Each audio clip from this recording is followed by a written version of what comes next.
I said to them, I do not feel right. I'm not okay. Please admit me. And I asked them over and over again, and they said no. So finally, she tutted and sighed, and she got the scanner.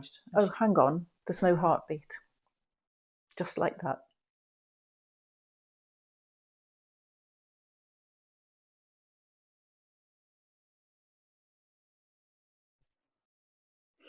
Hi. Today I'm going to speak out for the first time in 24 years about a topic that's going to be very triggering for most people. So if you're feeling a bit fragile or delicate, then maybe just park this video for a while. But I also want to say that I do have a very positive message at the end of it. But if I kind of frame it in a scenario of going from tragedy to transformation, then you'll see where I'm going with this. And when I said I've been quiet for 24 years, there's a reason for that. And it's because I didn't know what the point was in sharing my story with anybody else, because there's never necessarily a good time to talk about it. But today, because the government has made an announcement about maternity care in the United Kingdom, and because the results of this are so shocking, even 24 years on from my own experiences, it is time for me to share my story. And I've decided to do this because I think it can hopefully offer some sense of hope for the mums, for the 8 mothers a day in the UK who are going through what I went through 24 years ago. Okay, so with that caveat, the topic is bereavement, and it's bereavement around Christmas, and specifically around stillbirth.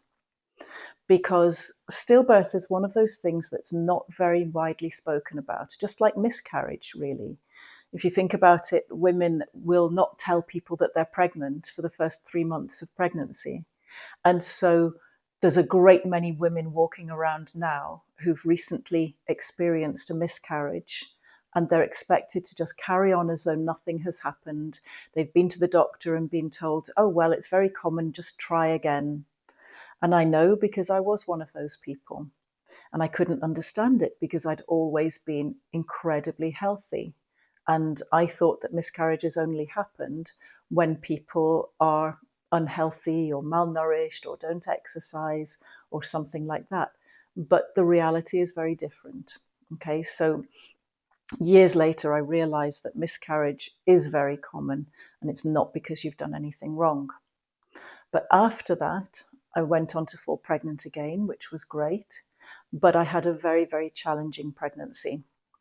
And spoiler alert, it did not have a good outcome. It led to a full-term stillbirth. And my son's funeral was on Christmas Eve in 2001.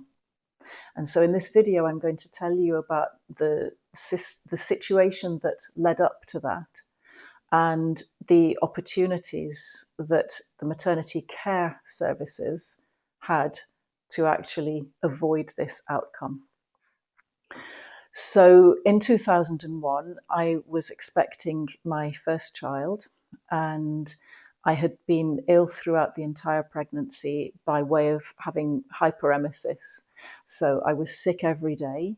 If I tried to leave the house and go anywhere, I passed out in the street. I fainted so many times in the shops or in the street.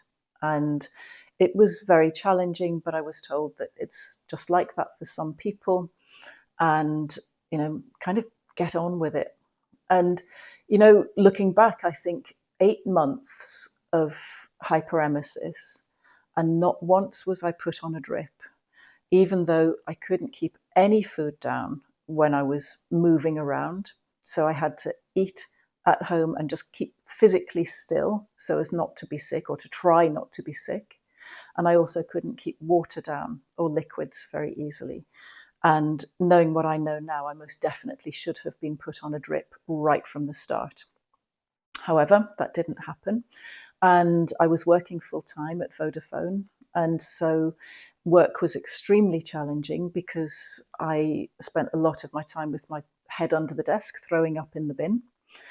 And then after, I think it was 13 or 14 weeks, the doctors thought the hyperemesis would go away, but it didn't. And I was signed off work from that point onwards. So from about 13 or 14 weeks gestation, I was no longer able to work, and I was pretty much not able to leave the house. Then at 24 weeks, I had my scan and was told that my baby was very healthy, very big, and that at 28 weeks, I would be able to have a glucose tolerance test, and that's routine.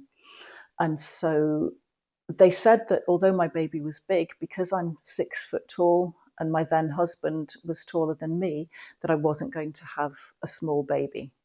So it was regarded as being normal, but they said they would keep an eye on it. And then at 28 weeks or 27, 28 weeks, I had my glucose tolerance test. And that was absolutely horrendous because, bearing in mind by this point, I'd been throwing up pretty much every day for months and I wasn't able to keep water down. And I had to get myself to the hospital because my then husband was working. And so I needed to get there with public transport. And I went out into the street to try and walk up to the bus stop, and I passed out in the street. Fortunately, at the time I was living next to the atomic weapons establishment, and they have cameras everywhere, and their patrol police saw me lying on the floor, and they very quickly brought the patrol car around and said, you know, where should we take you? And I said, well, I just live 100 meters away. You could take me home.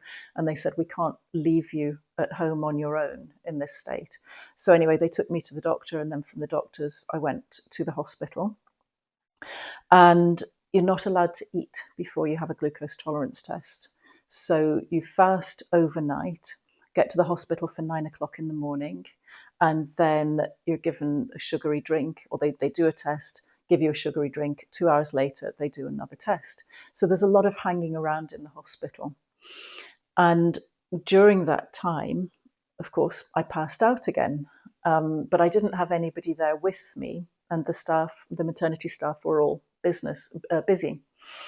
And so I was put into a room at one point and told to lie back in the bed.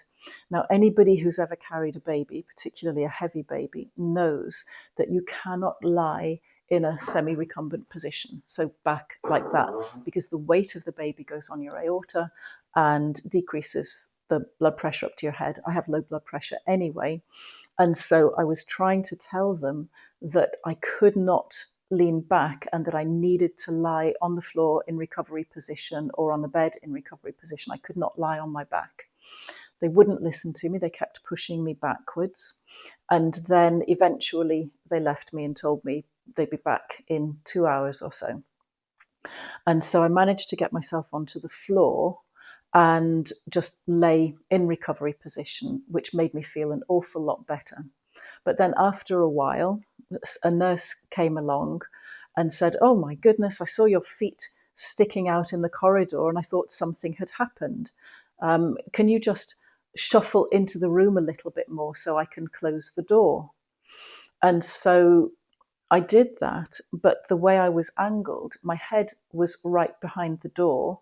And if anybody had then opened the door and come in, it would have smashed onto my head. So I then tried to shuffle myself under the bed so that I knew at least nobody would bang my head when they opened the door and came back in. And so that's pretty much all I remember about the glucose tolerance test.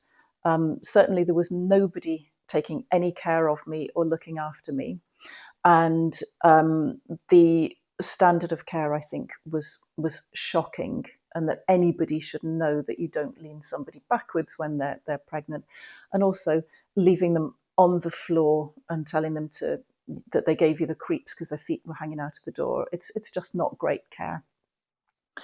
And so after that, I didn't feel confident about anything to do with the hospital, and I wasn't certain that I even trusted them to get the glucose tolerance test right. But I left it at that, and then I can't remember how I got home, presumably taxi, I don't know.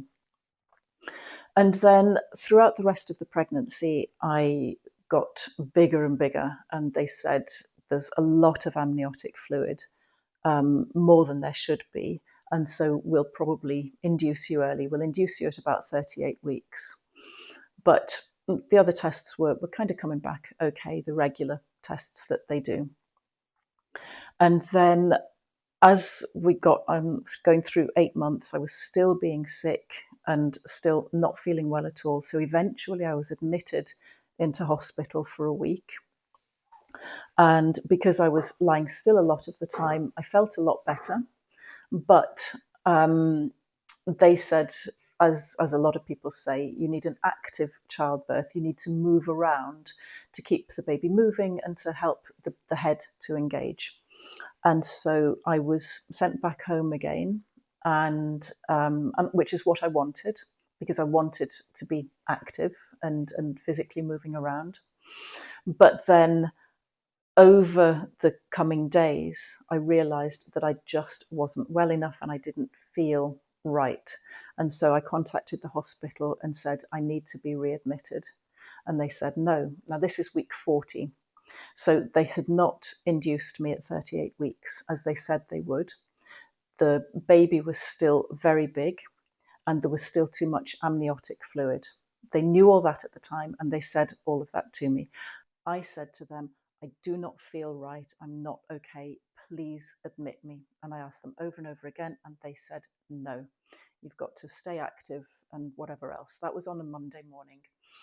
By Wednesday, I noticed significantly reduced fetal movement, and I asked again to be admitted. And they said, no, don't worry. It's just because you're getting into the final stages. You'll be going into labour soon. And the best thing you can do is just to keep moving. And I said, I was being sick less at that point. And then the Friday morning was my 40-week scan. And at 3 o'clock in the morning, I woke up with a huge surge of something going on in my gut. And I thought, wow, I'm finally going into labour, and I'm not going to make it to my 9 o'clock appointment. The baby will be here by then. So I thought. But that wasn't the case. And at 9 o'clock, I went to the hospital. Fortunately, thank God, my neighbour, Jean, shout out to Jean, offered to give me a lift to the hospital. And so she took me there for my 9 o'clock appointment. And I was seen by the consultant, who was clearly in a rush. And she said, yep, the head is engaged. I think it was 3/5 engaged. And I said to her, something happened at 3 o'clock this morning and I don't feel right. And she said, oh, it'll just be the beginning of labour. You'll probably go into labour this weekend. And I said, no, something isn't right. Will you please scan me? And she said, no, I've felt your abdomen and the head is engaged, 3/5 engaged, and is cephalic, head down, so don't worry about it. And again, I said, will you please scan me? Something happened at 3 o'clock this morning.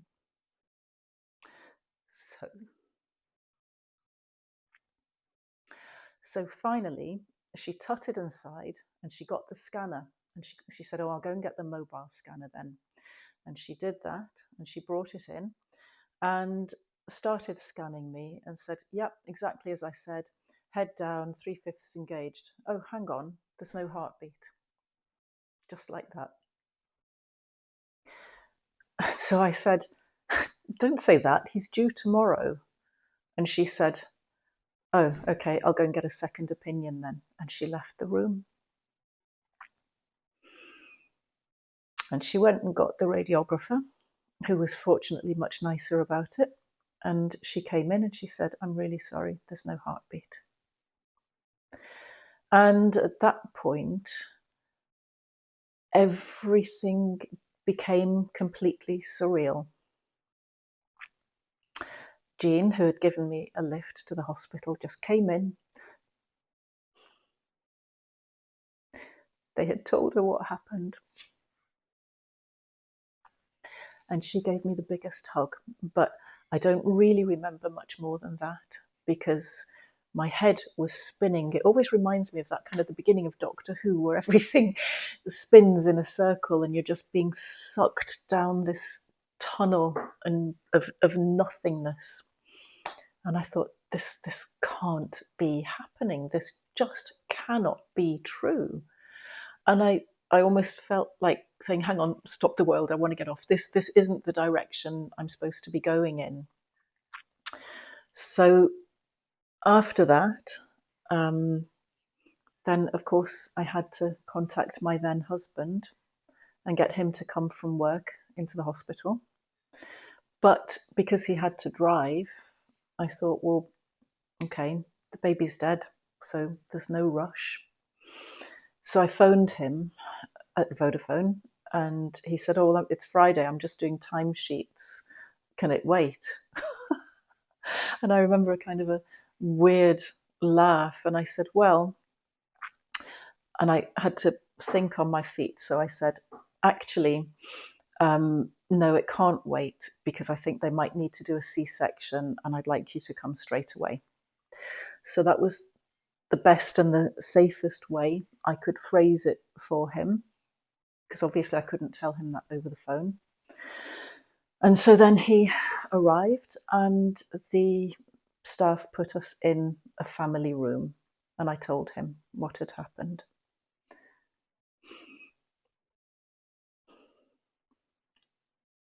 And he screamed and fell to the floor.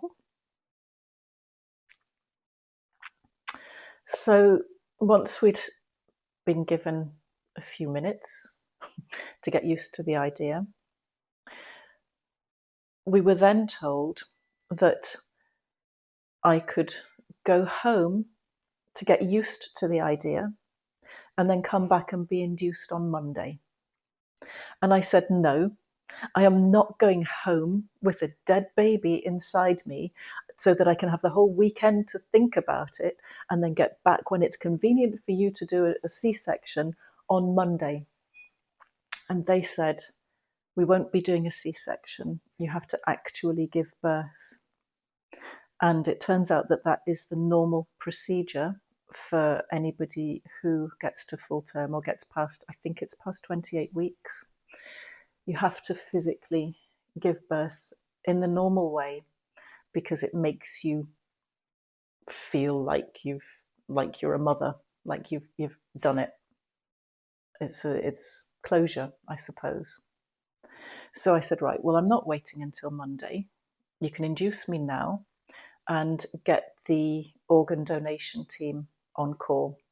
And then once you've got the organ team available, then you can induce me and we'll go through it in the normal way.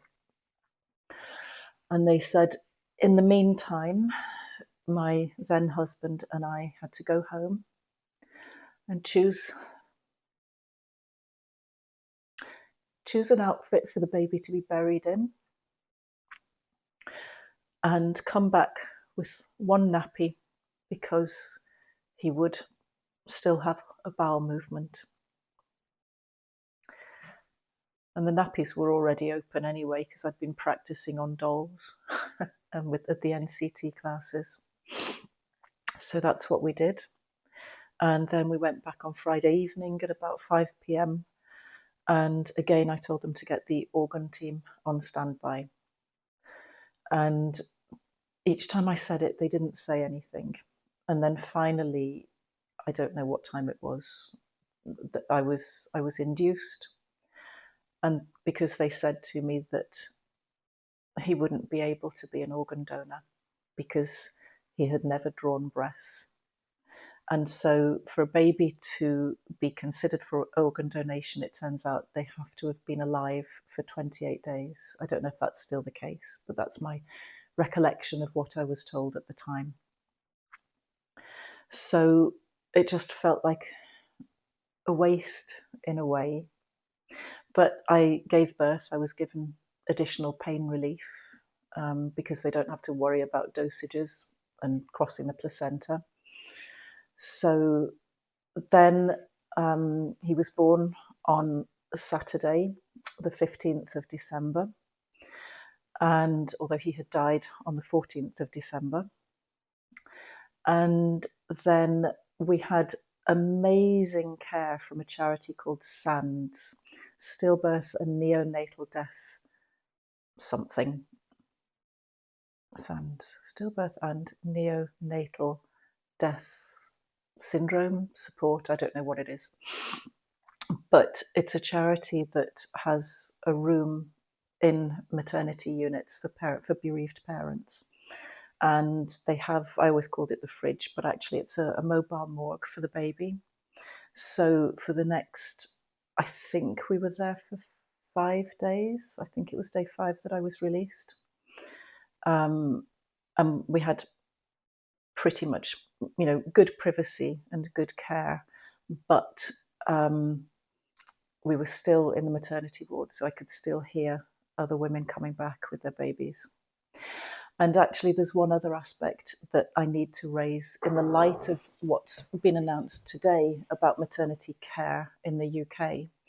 And that is that after my son was born, which was at midnight on Friday night, Saturday morning, it turned out that I had a retroplacental bleed. And so what that means is as soon as the baby came out, I then began hemorrhaging horrifically. And they didn't know, because it was retroplacental, it was behind the placenta. What I had felt at 3 o'clock in the morning was a placental abruption. So the placenta broke away and my baby stopped getting oxygen and food from the placenta. And that's why he died. And that was what I felt at 3 o'clock in the morning.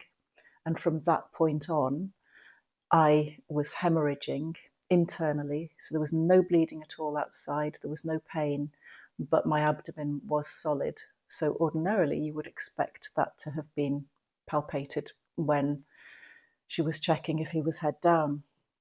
But I don't know. I'm not a gynae. I'm not a gynecologist, not a midwife. But the baby had already died at that point, and I was dying because I was bleeding internally. I was hemorrhaging internally, and they couldn't stop it for the longest time. And again, I don't remember much about it, but I do know that they wanted to give me an epidural, and I kept saying, I haven't just come through childbirth without an epidural so that you can give me one to stitch me back up again. So just do it anyway. And they said, you're flinching, it's hurting. And I said, nothing is hurting as much as losing my baby. Just do it. So they did eventually stop the bleeding. But I subsequently found out that 11% of mums with a retroplacental bleed die. So I guess I was lucky not to die in childbirth when I had Alex. We called him Alex after the midwife who delivered him, Alexandra. She was amazing. And Leslie was my other midwife.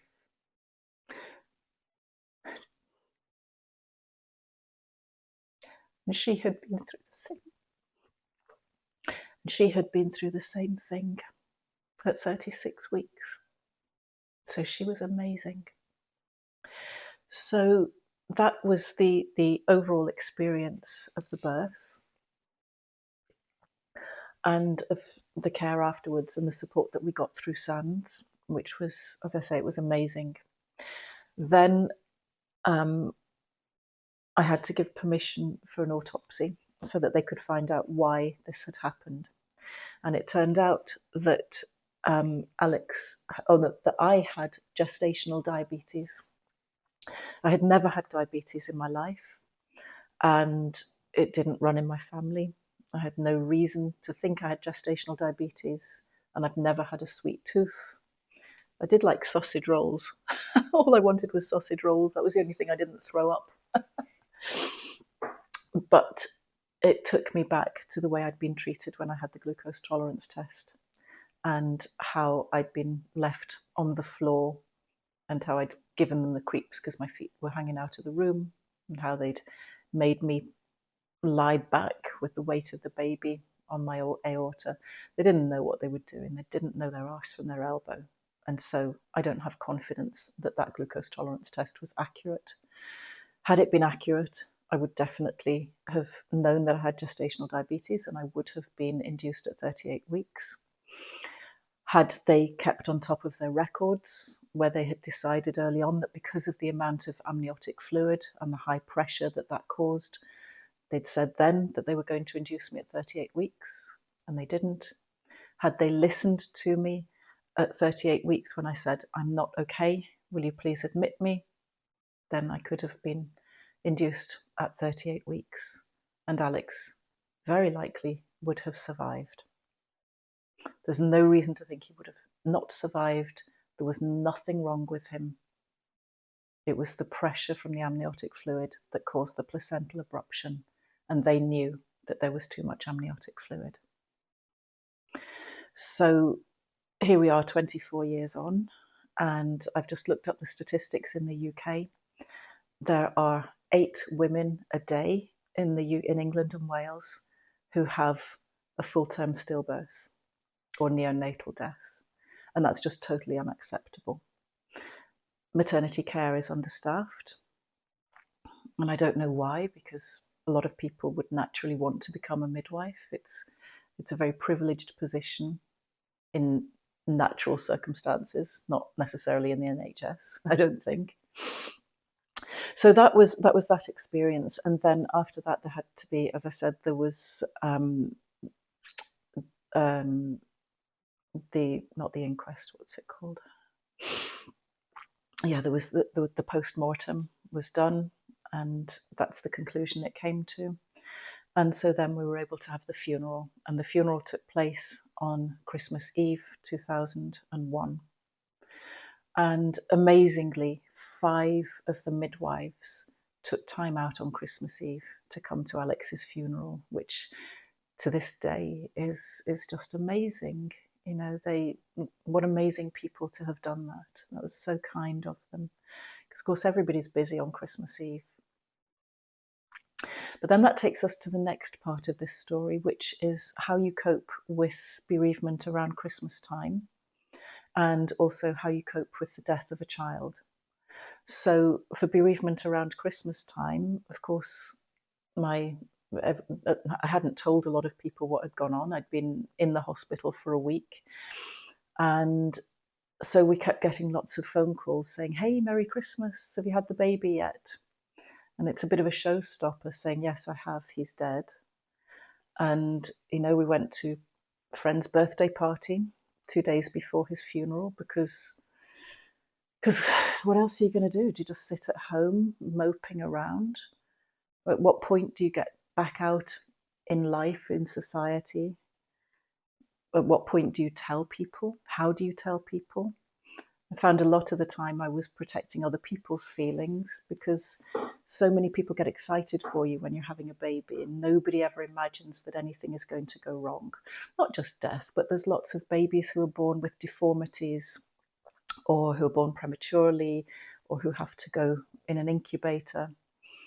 And so I think one of the things that became obvious to me very early on was how many assumptions there are that when somebody's pregnant or has a baby, that everything goes smoothly, because sadly it really doesn't. But as a nation, we don't talk about it. And this is where I'll bring in my Jamaican heritage, actually, because I find that in Jamaica, because stillbirth and infant death is, or at least was, I don't know if it still is, a lot more common than in the West, it's much more widely spoken about. And because people talk about it, there's a level of acceptance where people, on the one hand, learn that it's okay to talk about really difficult issues, and on the other hand, people learn how to cope with somebody who's bereaved or is facing a difficult situation.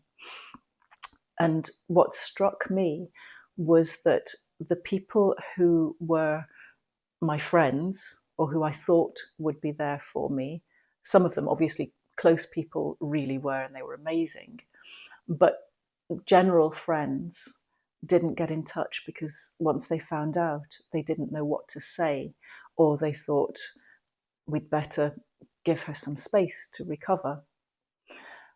And then other people, some of whom I didn't even know, others I didn't know very well, but definitely people I would never have expected came out of the woodwork and were so unbelievably supportive. And they didn't know what to say either, but they said something. Writing a card. I remember, as I said, I was working at Vodafone at the time, and there was a new director on the board who'd taken over, and I was supposed to be reporting into him when I got back from maternity leave. And his wife sent me a beautiful letter and card and flowers and whatever else. And I feel really sad that I can't even remember her name, but the feeling of what she did stays with me to this day, 24 years on. So, and there was another lady I worked with in the St. John ambulance, and her name's Anne Glynn, and she was such a kind lady, such a lovely, lovely lady. And she was there for me at that time as well. And again, not somebody who I would have expected to come forward. So it is times of bereavement and difficult times that you really find out what people are made of. And to anybody who is trying to support somebody who's been through a tragedy of any sort, not just stillbirth, it could be the death of a child, it could be sickness, it could be all sorts of things. But what I would say is, you don't have to know what to say. The fact that you're there and say something, even if it's, "Hi, I'm thinking of you. I don't know what to say. I don't know what to do. So you will have to tell me what you need." That is, I was going to say it's more than enough. It goes such a long way just to know that people are sending love to you. People are thinking of you. But my experience was that too many British people back off and say, "Well, I'll give you some space to recover." Very much this British stiff upper lip. And that's just not, in my experience, that's not what's needed. Other people might need that. And I think that's the importance of the dialogue, for people who are going through a difficult time to be open and to have the space to say, "This is what I've experienced. This is how it makes me feel. And this is what I need." And equally for other people to say, "I'm here for you. I don't know what you need because I have not been through that. So you'll have to tell me." And I think once we can start having those conversations, it makes it so much easier for everybody. Now, the next part, over the next 3 months, I am not going to talk about publicly because there are some very difficult topics that are not allowed to be discussed on social media. So I'm going to carry on recording and just put it in my online community for people who've registered and for people who I know it's not going to be a conversation that is too triggering. So for those of you watching in the public domain, I'll be back in a minute. Hi, I'm Simone, the Barefoot Medicine Woman, and I'd like to invite you to come and join me in the Barefoot Biohackers online community. We're a group of people who meet up informally as well as with formal webinars, just so that we can share ideas about diet and lifestyle and anything that we can do to help each other get healthy and stay healthy naturally. In our community, I give regular webinars about different aspects of health. I share tidbits of information that I've picked up over the last 25 years in natural healthcare. We'll talk about herbs for particular conditions and also various natural therapies. So obviously I've been an acupuncturist for 20 odd years, but there are lots of other therapies that can help you as well. And one of the best therapies is community, so that we get rid of the isolation. So if you want to come and join us in the Barefoot Biohackers community, you'll find us at barefootmedicine.co.uk. Then scroll down to the tabs about how we can work together, and there's one called Communities, and you'll find a community there for you. So welcome back to those of you on the public site. Where I've got to now is several months later, and realizing that I had to have a new beginning in life, and I wanted to kind of make something positive come out of something so tragic and so awful, and do something positive with my life, because at that point I felt that I'd let down my employer through being off work from the 3 months onwards. I'd let down my husband by not giving him a baby. Most of all, I'd let down my baby by not being able to keep him alive while he was inside me and not being able to protect him. So I thought, what actually matters to me? What is going to get me out of bed every day? Because at that point, I needed a damn good reason to get out of bed. And I realized that what mattered to me is people's health. And I felt completely let down by the National Health Service, by conventional medicine, whoever it was. I felt very, very let down. And I had always thought that we should use food as medicine or herbs or something like that. And it was at that point that I realized I wanted to become a herbalist. And so I rang around different places and I found the College of Integrated Chinese Medicine in Reading. And they said, if you want to be a herbalist, you have to do an undergraduate degree in acupuncture first, and then you can do the postgrad in herbal medicine. And then I saw the cost of training. So it took me another 2 years to decide that that was what I was going to do. And then in 2003, I began my undergraduate training in herbal medicine. And then I did 4 years of that, a 4-year degree full time in Chinese medicine. And I did 2 years in herbal medicine. So 1 year of patents and then 1 year postgraduate. And during that time, I found out that I traced my dad. There's a completely separate video about how I did that. But basically, after Alex's death, I became deeply spiritual. So an experience like that really causes you to question your spiritual and existential beliefs. And for me, it solidified what I had always believed in, which is in the ways of the wise woman and psychic ability and intuition and all those sorts of things. And in fact, it was a psychic or prophetic dream that led me to trace my dad when nobody else knew who he was. So as I say, that's a separate video. But from there, I also found out that my great-grandmother was a medicine woman in Jamaica, and that she had been a herbalist, and that doctors and nurses from the hospital had travelled to her for herbal medicine. And she had a great reputation, and she lived to be 114. She grew her herbs in her garden, and she treated conventional doctors.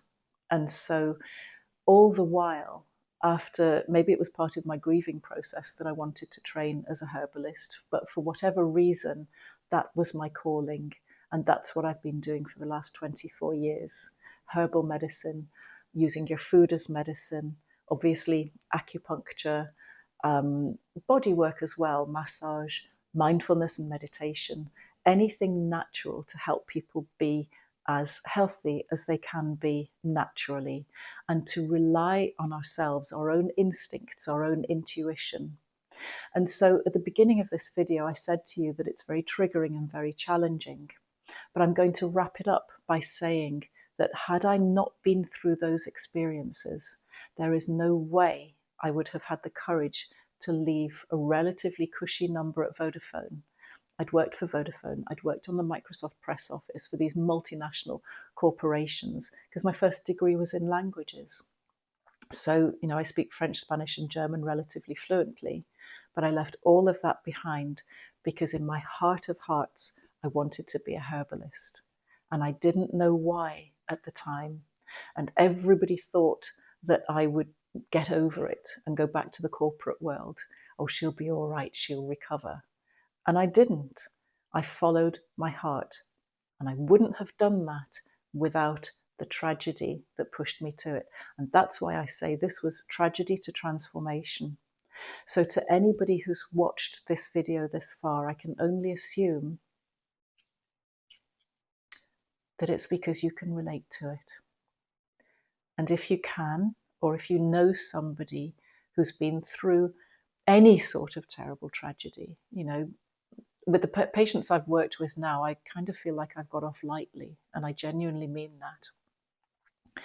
But it is possible to find your way to a better life than you would otherwise have had. Not that life with Alex, or that life's better without Alex, it's not. But the path that I chose and the choices I've made would not have happened without him. And because of that, I am eternally grateful to my discarnate son, Alex, for getting me on the right path in life, because it would not have happened otherwise. I was too comfortable, and I needed to be uncomfortable. I needed to throw all my toys out of the pram to say, okay, stop. I'm not carrying on like this. If I'm going to start again, I have to decide what is worth getting out of bed for. And life traumas, tragedies and shocks puts you in that place where you can redesign your life, move on to a different timeline. And so 24 years later, I have no regrets at all. Because of my deep spiritual beliefs, I still speak with Alex every day. Yes, he's discarnate, but the love, the emotion, the soul, the spirit, whatever you want to call it, is most definitely still there. And that has shaped my life for the better. So my personal belief is that that was my lesson, that was my path. And the other thing that I am forever grateful for is that I'm one of those people who's been fortunate enough and blessed enough to have two amazing, healthy children following a stillbirth. Not everybody is in that situation. And certainly my husband was told that he's been very, very fortunate to have children at all, Alex or our other two. So I am incredibly blessed to have two very carnate children. They're happy, they're healthy, and I am still loving every minute of being herbalist, wise woman, going over to Jamaica, tracing my roots, going to the land, literally the land where my great-grandmother grew her herbs. So it is possible to go from tragedy to transformation. And I offer my love, hope, and blessings to anybody watching this video who has been through any of these experiences or can relate to them. So this is the first time I'm speaking out fully and publicly about it in 24 years. And as I say, I'm doing so because there seem to be so many other people who can relate to this. Let's not keep quiet. I don't know what the word for it is other than angel mums, because there isn't a word for a mother who's lost a child. If you lose your husband or your wife, you're a widow or a widower. If you lose your parents, you're an orphan. But for those of us who've lost a child, there isn't a word. So I'm just going to call us angel mums. Thank you for your time and blessings to all of you.